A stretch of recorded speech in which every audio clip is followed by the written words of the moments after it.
Okay, so number 4 properties, that is the modulation property. So here we know the Fourier transform of the function fx, then we can find out the Fourier transform of the function fx with product of this with cos of sx. So we are finding the Fourier transform fx cos of ax.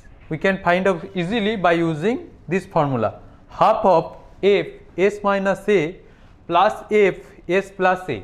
Okay, so we know the Fourier transform of the function fx, then we can find out the Fourier transform of the function fx into cos of sx by using this formula.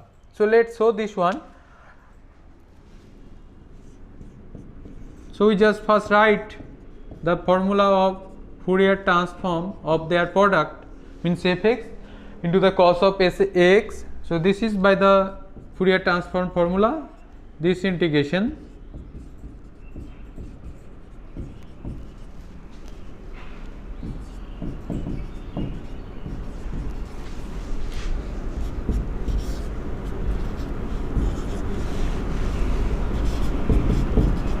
now.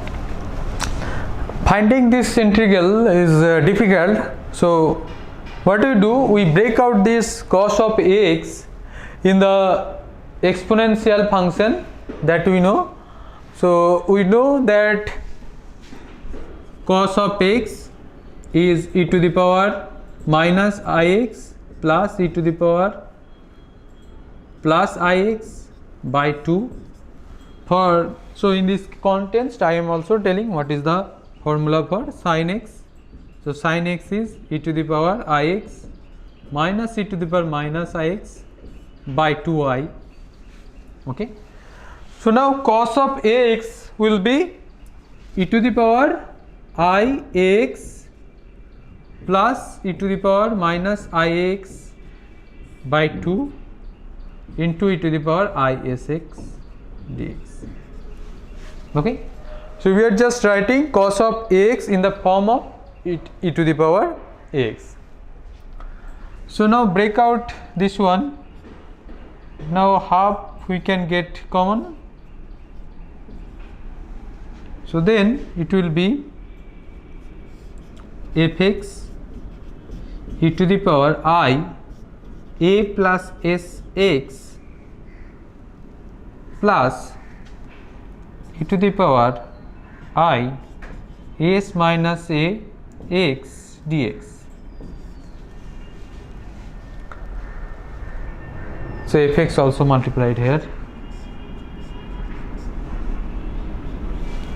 Therefore first integration will be half of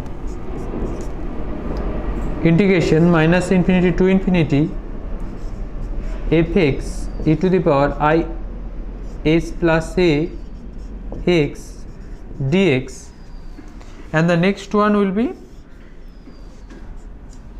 minus infinity to infinity fx e to the power s minus a x dx. Okay, so this is the Fourier transform for the function s plus a, and this is the Fourier transform for the function s minus a. Therefore this will be half of f of s plus a plus f of s minus a. Okay, so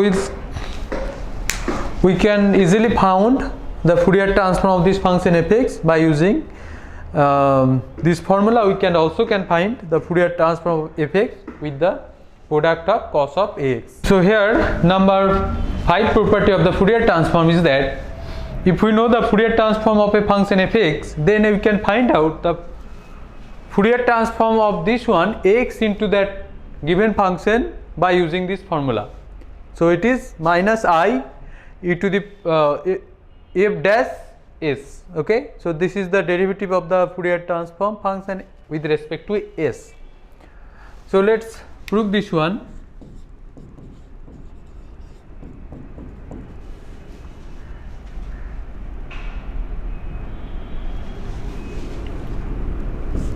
So f of s, this is by the given definition is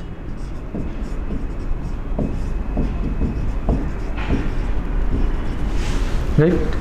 Fourier transform of the function fx is f of s is minus infinity to infinity fx e to the power is dx. No problem. Now let's derivative this function with respect to s. Then it will be f dash s and derivative under the integration. So only here the variable is s is there. So it will be e to the power I sx and the derivative of this exponent. So it will be I x dx. Okay. Now we can take out I common outside of the integration.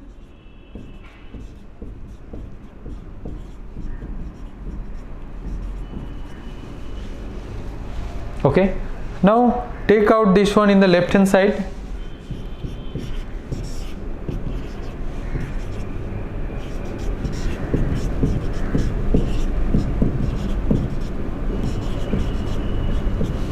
Now divide this one by I, then it will be 1 by I, and this is equal to minus I f dash s.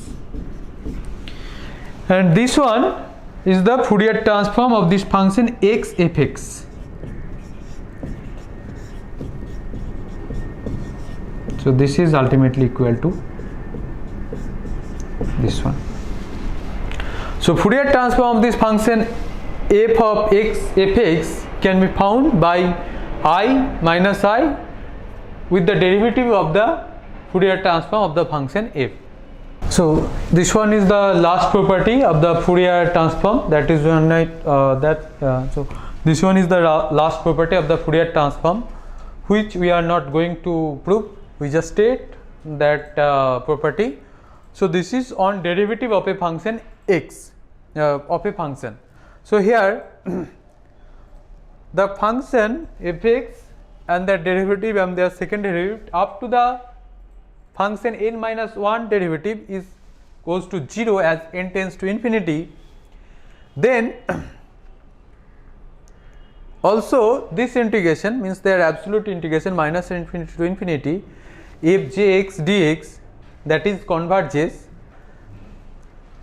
Then the Fourier transform of this function f n x means the n derivative of the function x can be found by using this formula I s to the power n f s. Okay. So next class we will discuss some application of the property.